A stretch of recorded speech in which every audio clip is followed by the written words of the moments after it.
Di balik peristiwa Rengas Dengklok, hari-hari menjelang kemerdekaan Indonesia. Pada tanggal 14 Agustus 1945, Sultan Syahrir mendengar kabar dari radio bahwa Jepang menyerah terhadap sekutu. Sultan Syahrir segera menemui Soekarno dan Hatta untuk menyampaikan kabar tersebut. Saat itu, Soekarno dan Hatta baru saja pulang dari Dalat, Vietnam, usai bertemu dengan pemimpin militer tertinggi Jepang untuk kawasan Asia Tenggara, Marsekal Terauchi. Kepada Soekarno-Hatta, Terauchi menjanjikan kemerdekaan untuk Indonesia. Silang pendapat pun terjadi di antara ketiga tokoh bangsa itu. Syahrir meminta agar kemerdekaan segera dideklarasikan. Namun, Soekarno dan Hatta yang belum yakin dengan berita kekalahan Jepang, keduanya justru memilih menunggu kepastian, sembari menanti janji kemerdekaan dari Jepang. Pada tanggal 15 Agustus 1945, golongan muda mengadakan rapat di Pegangsaan Timur, Jakarta. Rapat yang dipimpin oleh Chairul Saleh, ini kemudian menyepakati bahwa kemerdekaan Indonesia adalah keputusan dari rakyat Indonesia, dan Hasur segera diproklamasikan. Menjelang sore, Subadio Sastrosatomo, salah satu tokoh muda berkunjung ke rumah Bung Hatta, untuk menyampaikan desakan dari para pemuda, agar segera dilakukan proklamasi kemerdekaan Indonesia. Dengan dalih masih menunggu pengumuman resmi dari pihak Jepang, Bung Hatta menolak usulan dari para pemuda tersebut. Selain itu, Hatta juga khawatir akan kembalinya Belanda ke Indonesia, jika proklamasi langsung dikumandangkan. Perdebatan sengit akhirnya terjadi antara keduanya. Di saat revolusi, kami rupanya tidak dapat membawa Bung serta, Bung tidak revolusioner, kata Subadio kepada Hatta. Tindakan yang akan engkau adakan itu bukanlah revolusi, tetapi pemberontakan, seperti yang dilakukan dahulu di München tahun 1923 oleh Hitler, tetapi gagal. Jawab Bung Hatta sebagaimana ia tulis dalam Untuk Negeriku, sebuah autobiografi. Hingga menjelang malam, diskusi keduanya tidak ada titik temu. Malamnya, para golongan muda mengutus Wikana dan Darwis untuk menemui Soekarno di rumahnya.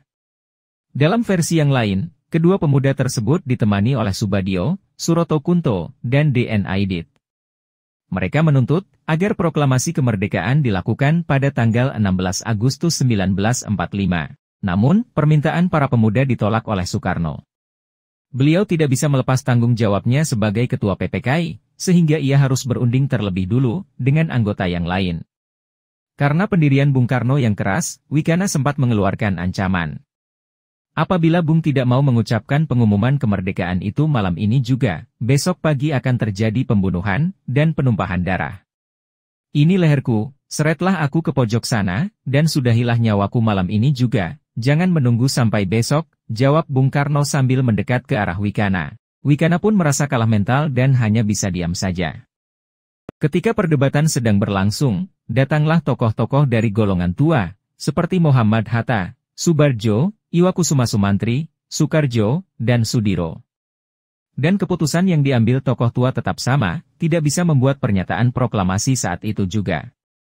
Karena tidak berhasil membujuk golongan tua, akhirnya para pemuda undur diri, dan mengadakan pertemuan di Pegangsaan Timur 17, belakang Eijkman Institute. Dalam pertemuan tersebut, diambil keputusan, bahwa Bung Karno dan Bung Hatta, untuk sementara akan diamankan dulu di tempat terpencil.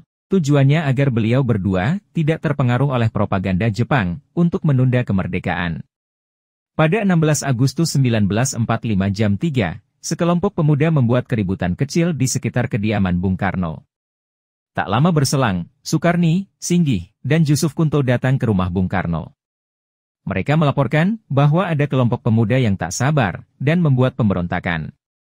Mereka khawatir jika Jepang akan menuduh Dwi Tunggal sebagai provokator, sehingga mengajak Bung Karno mengungsi di luar kota untuk sementara. Akhirnya Bung Karno bersedia ikut, dengan ditemani Ibu Fatmawati dan Guntur Soekarno Putra, yang saat itu masih berumur 9 bulan. Dengan alasan yang sama, kelompok pemuda tersebut juga menjemput Bung Hatta, untuk diajak ke Rengas Dengklok, menggunakan mobil yang dikemudikan Iding, atau Winoto Danu Asmoro. Di Rengas Dengklok, Soekarno dan Muhammad Hatta ditempatkan di sebuah rumah milik Jiao Kiesong, seorang petani kecil keturunan Tionghoa. Tempat itu dipilih, karena merupakan tangsi pembela tanah air, peta, di bawah Purwakarta. Lokasi Rengas Dengklok pun terpencil, sehingga jika ada gerakan Jepang ke arah sana, akan dapat segera terdeteksi. Di Rengas Dengklok, para pemuda tetap mendesak Soekarno dan Hatta, untuk segera memproklamasikan kemerdekaan Indonesia saat itu juga. Soekarno dan Hatta tetap menolak tuntutan tersebut. Tanpa diketahui golongan muda, sebenarnya saat itu telah ada kesepakatan di antara golongan tua, Soekarno, Hatta, dan Mr. Ahmad Soebardjo, mengenai waktu yang tepat untuk melaksanakan proklamasi kemerdekaan Indonesia, yaitu pada tanggal 17 Agustus di Lapangan Ikada Jakarta. Kepada para pemuda, Bung Karno berkata, yang paling penting di dalam peperangan dan revolusi, adalah saatnya yang tepat. Di Saigon, saya sudah merencanakan seluruh pekerjaan ini untuk dijalankan tanggal 17. Mengapa justru diambil tanggal 17? Mengapa tidak sekarang saja, atau tanggal 16, tanya Soekarni. Saya seorang yang percaya pada mistik. Saya tidak dapat menerangkan dengan pertimbangan akal, mengapa tanggal 17 lebih memberi harapan kepadaku. Akan tetapi, saya merasakan di dalam kalbuku, bahwa itu adalah saat yang baik. Angka 17 adalah angka suci. Pertama-tama kita sedang berada dalam bulan suci Ramadan. Waktu kita semua berpuasa, ini berarti saat yang paling suci bagi kita. Tanggal 17 besok hari Jumat itu Jumat Legi, Jumat yang berbahagia, Jumat suci. Al-Quran diturunkan tanggal 17, orang Islam sembahyang 17 rakaat, oleh karena itu kesucian angka 17, bukanlah buatan manusia. Jawab Bung Karno.